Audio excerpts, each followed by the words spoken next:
adequate time to provide feedback. Cities are in the midst of an electoral transition following last week's election. In some cities, Ottawa as an example, more than half of council has changed, and they need to be provided the opportunity to weigh in on these changes that will dramatically impact their ability to fulfill the promises they were just voted in to bring forward. The government has spoken a great deal about their desire to work collaboratively with the opposition, with municipalities. We have an opportunity as we bring this legislation to committee for hearings.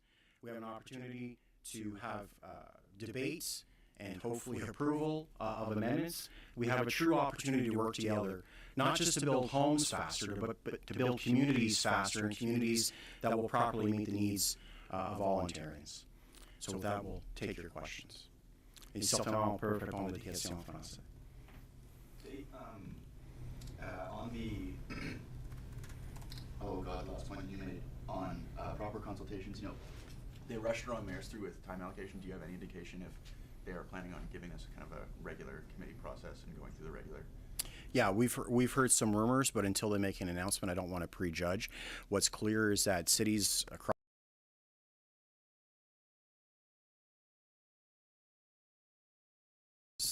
their civil services as well as their new councils are preoccupied with that transition. They need to have an opportunity to respond properly. We've heard Mayor Tory here in Toronto said this is going to punch a $200 million hole in their budget. That's an enormous hole. That, I imagine, would change the dynamics of the kind of fiscal plan he ran on and other councillors in Toronto ran on, and the same is true in Ottawa and the other big cities. And they need to have an opportunity to provide feedback. There's 30-day and 60-day consultation periods. Would you like to see both, gone through before third reading, or is it okay if the 30-day consultations are done and then they do third reading kind of thing? Yeah, I think the quantity of time is less important as the quality of the opportunity, right? If there's one committee hearing here in Toronto, say next week, that's wholly unacceptable. This bill needs to go to all corners of the province so that the mayors and councils of our largest municipalities and cities have an opportunity to weigh in on the potentially enormous impact this will have on property taxpayers.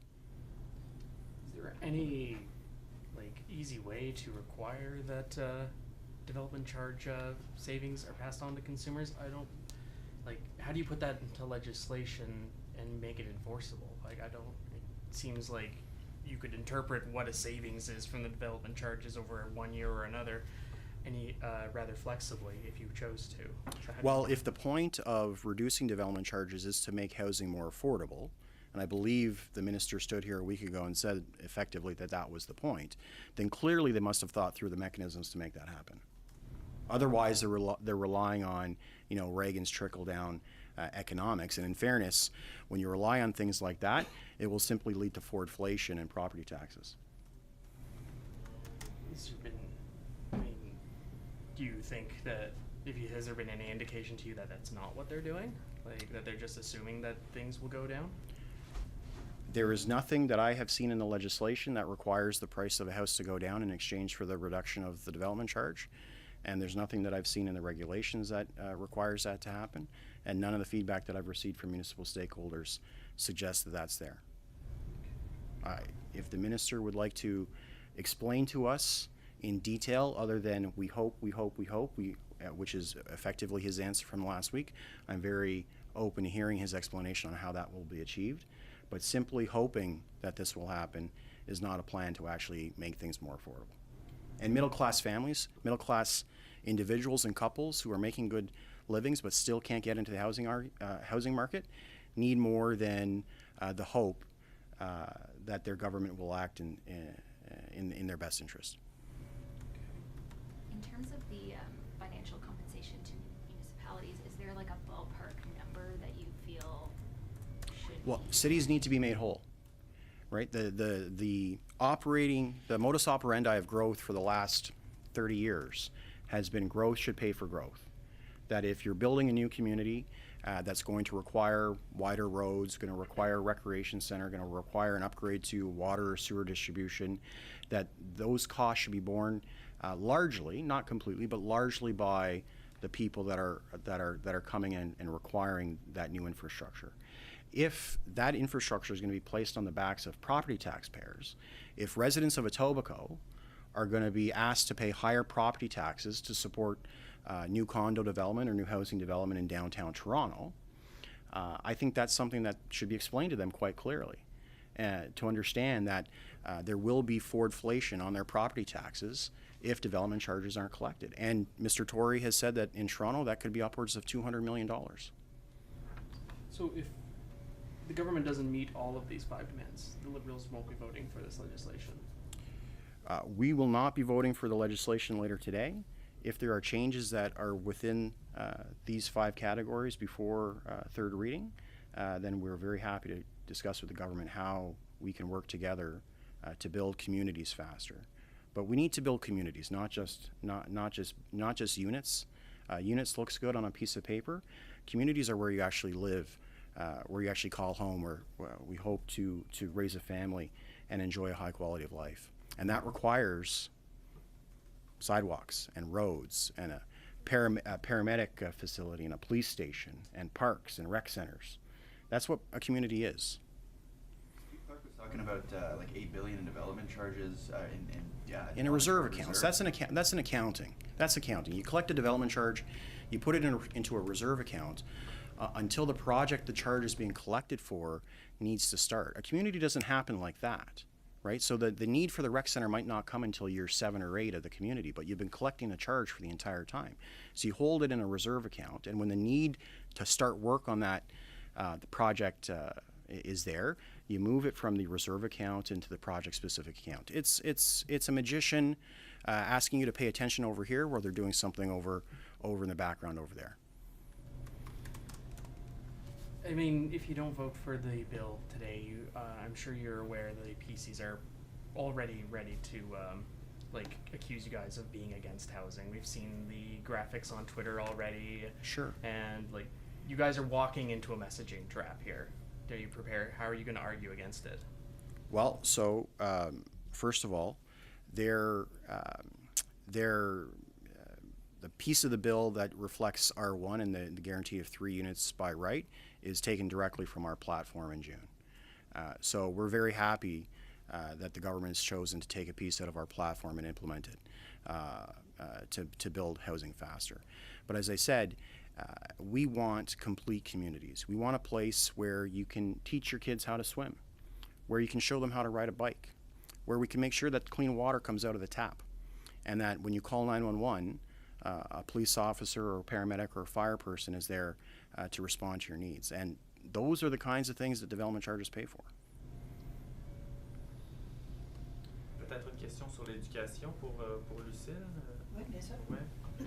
Bon, on nous annonce un projet de loi aujourd'hui pour empêcher les syndiqués de faire la grève. Est-ce que vous pensez que c'est ce qui va se passer pour les autres conventions collectives? Est-ce qu'on a un aperçu des prochaines semaines dans le monde de l'éducation? Bien, effectivement, le message que ça donne, c'est qu'on doit s'en inquiéter. Le gouvernement a décidé qui décidait qu'est-ce que les travailleurs pouvaient avoir et ne pas avoir sans avoir une négociation qui est juste. Alors, il faut s'en inquiéter, évidemment. Votre réaction quand vous avez vu ça, que le ministre était prêt à légiférer là-dessus? Bien, écoutez, on comprend qu'il n'y a personne qui veut la grève. Les parents ne veulent pas la grève. Les enfants veulent rester en classe, évidemment. Mais ce qu'on a besoin, c'est que le gouvernement négocie de bonne foi avec ces travailleurs-là, des travailleurs qu'il qualifie comme des travailleurs de première ligne, qui sont très importants. Alors, traitons-le comme il se doit, puis négocions vraiment quelque chose qui répond à leurs besoins également. Donc, il y a un manque de volonté, je pense, de négocier avec ce groupe de travail-là. Est-ce que les demandes syndicales n'étaient pas aussi un peu déraisonnables? Est-ce que le ministre a un argument dans le fait que les augmentations salariales demandées par QP sont... Bien, encore une fois, ça fait partie des négociations. Donc, nous, on n'est pas à la table, le gouvernement y est. Donc, il doit les écouter puis faire la part des choses, évidemment. Mais est-ce qu'on dit que ces travailleurs de première ligne-là, qui sont des travailleurs essentiels, qui font que nos écoles peuvent fonctionner de façon adéquate, est-ce qu'ils ne méritent pas un salaire adéquat également? Alors, je pense qu'ils ont peut-être besoin de se parler encore plus pour déterminer c'est quoi qui serait un salaire adéquat. Puis qui est responsable dans tout ça? Quel parti est responsable de l'escalade qu'on traverse actuellement? Ben, c'est toujours les deux parties. Je veux dire, c'est tout le monde qui est impliqué. Le gouvernement a sa part à jouer, mais le gouvernement a balancé la hache là, depuis le début. Là, je veux dire, les menaces ont commencé très, très tôt là, au niveau du processus des négociations. Alors, évidemment, ça l'a escaladé les choses. Le gouvernement a définitivement sa part de responsabilité à ce que maintenant les travailleurs se sentent acculés au pied du mur parce qu'ils ne ressentent pas que le gouvernement les écoute. If I could just make one addition to the question that you just answered or asked about holding up housing. When I was elected to Ottawa City Council in 2010, I believe the city was building something like 6,000 or 7,000 units, or issuing about 6,000 or 7,000 building permits a year in that ballpark. Last year, I believe the city issued something like 12,000 building permits. So in the period of 10 years, the city doubled the number of building permits being issued while building complete communities, while building transit-oriented development around LRT, while building suburban subdivisions that included 3 new rec centers and parks and the amenities to ensure that you have those complete communities by working with the development industry to keep development charges reasonable while ensuring the construction of communities that we would all be proud to live in and raise our families. So it's not an either-or question. It's really about cooperation and working together. Shifting gears, on the legislation being introduced today, what do you think that says about about this government's supposed pro-worker, pro-union sort of stance that they cultivated during the election? Like, what does that undermine that pro-union stance that they've had? Well, I think that they were pro-union with the people that they didn't have to bargain with. And I think that's the image that they tried to create. You know, Bill 124 is probably one of the most damaging pieces of legislation to our healthcare system. Imposed a cap on frontline healthcare workers, mostly women. What's happening now? The government's imposing a contract restricting wages on a group of workers in our schools who our kids depend on, who are mostly women. Is the government trying to fund its surplus on the backs of women? Sounds like they are to me. Sounds like they are to me. Can you think of any other areas where they've restricted wages other than the ones that are predominantly women? I can't. I can't think of any. No other example. If you can give me one, that'd be great. This government is funding their surplus on the backs of women. It's clear. They know that. They don't want to admit it, but they know it. And, you know, just as on a personal note, my mother-in-law, who's since passed, God rest her, was what they used to call a school secretary. She got paid crap. Do you know what? That school ran because she was there. And across this province, there are thousands and thousands of workers in schools, mostly women, who are doing exactly the same thing. So my comments about treating them like essential workers, well, you know, don't have one foot in, one foot out. You can't suck and blow at the same time.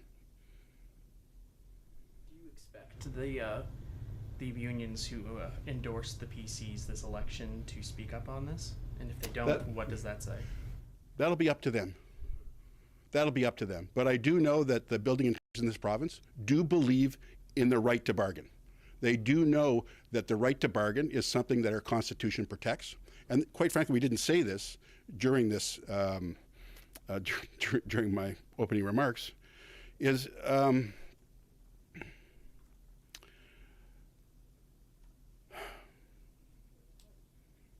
courts in this country have reacted consistently on legislation that restricts people's right to bargain. We all remember Bill 115. Didn't work out so well. We learned from that. The government should learn from that as well, too.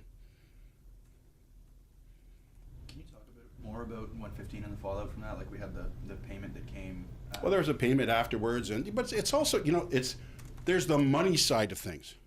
But we have to have a trusting relationship with the people that we depend on every day to take care of our children or to take care of our mom or dad in a hospital or in a clinic, or there's trust. These are actually in a situation right now where we can't find workers in this province. We can't find healthcare workers. We're struggling to find education workers. And the government is restricting wages. Bad business. If you don't have people, you can't take care of people. That's bad business. Doug Ford is a bad manager. He's taking his eye off the ball. Thank you. All right.